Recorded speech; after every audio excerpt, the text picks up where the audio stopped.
Salam, selamat pagi Bapak, Ibu, dan Saudara yang diberkati Tuhan. Hari ini Sabtu 19 April 2025. Saya Pendeta Wismandoro kembali mengajak kita untuk merenungkan kebenaran firman Tuhan melalui renungan harian yang dikeluarkan oleh Sinode Gereja Kristen Ekumene di Indonesia, GKO, dan berpedoman pada pola pembacaan Alkitab 4M, yaitu menerima, merenungkan, melakukan, dan membagikan firman Tuhan. Sebelumnya, mari kita bersatu hati di dalam doa. Kita berdoa. Bapa, kami percaya bahwa setiap kebenaran firman Tuhan yang kami bacakan dan kami renungkan terus mengambil tempat bagi hati kami masing-masing yang mendengarkannya. Dan kami percaya bahwa firman Tuhan yang juga kami bacakan hari ini akan senantiasa menguatkan dan meneguhkan iman kami kepada Tuhan Yesus Kristus. Untuk itu biarlah Roh Kudus Tuhan yang senantiasa mengurapi setiap kami yang mendengarkannya, memberikan kami hati yang lemah lembut, dan memberikan kami hikmat untuk mengerjakan atau melakukan setiap firman Allah yang akan kami dengarkan bersama-sama. Hanya di dalam nama Tuhan Yesus, Sang Sumber kebenaran yang hidup bagi kami sungguh berdoa dan bersyukur. Amin. Bapak, Ibu, dan Saudara yang diberkati Tuhan, pembacaan firman Tuhan dalam renungan hari ini terdapat di dalam Kitab Lukas pasal 23 ayat 44 sampai 49. Lukas pasal 23 ayat 44 sampai 49, demikian firman Tuhan. Ketika itu hari sudah kira-kira jam 12 dan kegelapan meliputi seluruh negeri itu sampai jam 3, sebab matahari tidak bersinar. Tabir bait suci terkoyak menjadi dua. Lalu Yesus berseru dengan suara nyaring, "Ya Bapa, ke dalam tangan-Mu kuserahkan nyawaku." Sesudah berkata demikian, ia mengembuskan napas terakhir. Ketika kepala pasukan melihat apa yang terjadi, ia memuliakan Allah, katanya, "Sungguh orang ini orang benar." Sesudah seluruh orang banyak yang datang berkerumun di situ untuk tontonan itu melihat apa yang terjadi, pulanglah mereka sambil memukul-mukul dada mereka. Semua kenalan Yesus berdiri dari jauh, termasuk perempuan-perempuan yang mengikuti Dia dari Galilea dan melihat semuanya itu. Demikian pembacaan firman Tuhan. Tema untuk renungan hari ini yaitu Yesus tidak berdosa, mati demi manusia berdosa. Bapak, Ibu, Saudara yang diberkati Tuhan, dari bacaan kita pada ayat 44 dan ayat 45 dituliskan terjadi kegelapan, padahal seharusnya panas terik. Kegelapan terjadi di seluruh dunia, menunjukkan bahwa ini adalah kondisi personifikasi alam yang tengah berbicara. Juga menunjukkan betapa alam tidak setuju dengan perbuatan keji manusia. Menunjukkan bahwa alam pun malu menampakkan cerah wajahnya. Sebab bagaimana mungkin alam tersenyum ketika Sang Empunya alam harus merelakan dirinya mengalami derita. Ini juga sekaligus menunjukkan bahwa Allah berbicara melalui alam. Alam tidak mengerti dan memahami batin Bapa, tetapi Allah memakai alam untuk berbicara tentang suara hati Sang Ilahi. Kemudian kita perhatikan tirai bait suci terbelah dua.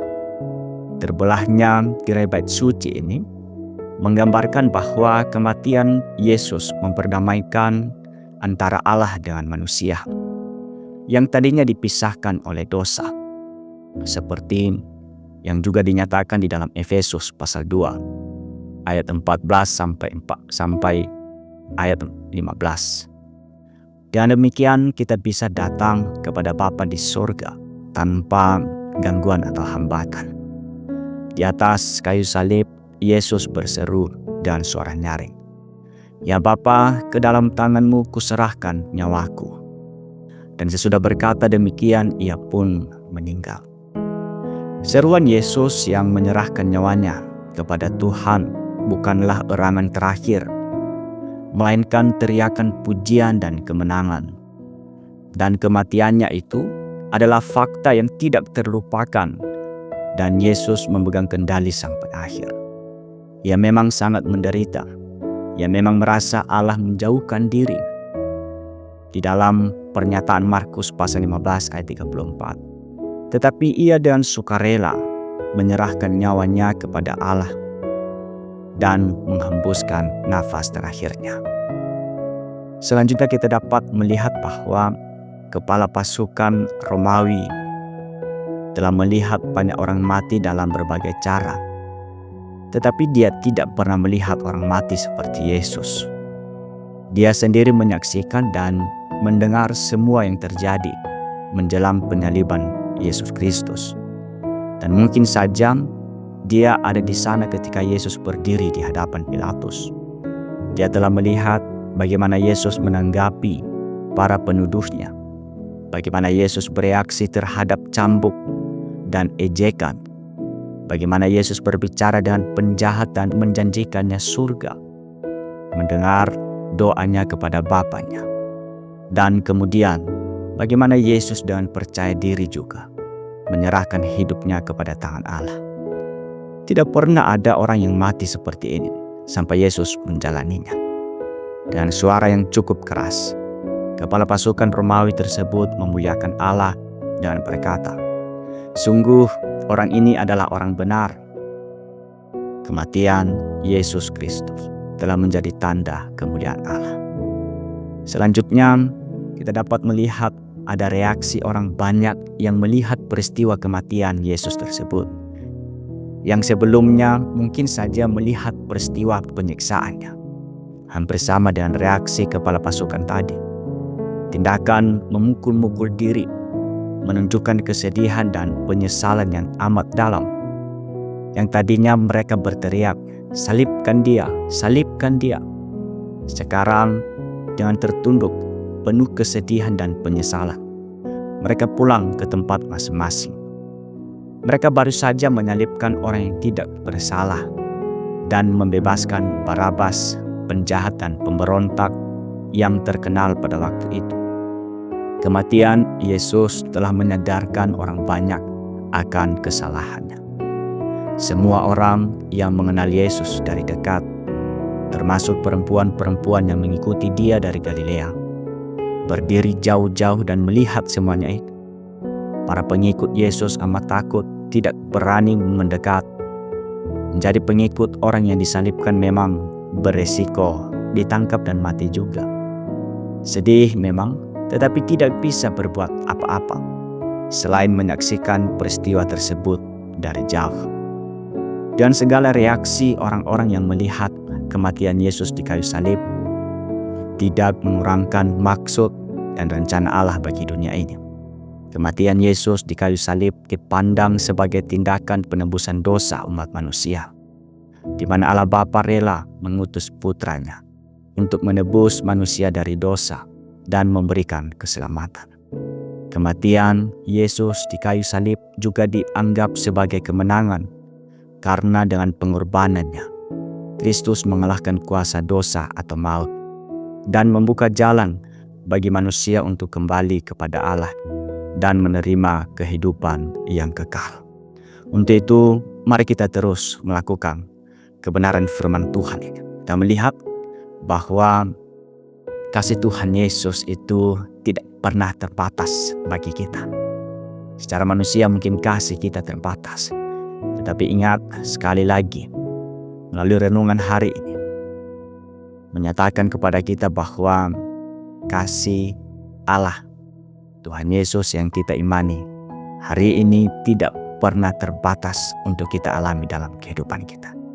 Untuk itu mari kita melakukan seluruh kebenaran firman Allah untuk juga terus berkorban dalam menyatakan setiap kasih Kristus yang telah kita terima kepada sesama kita.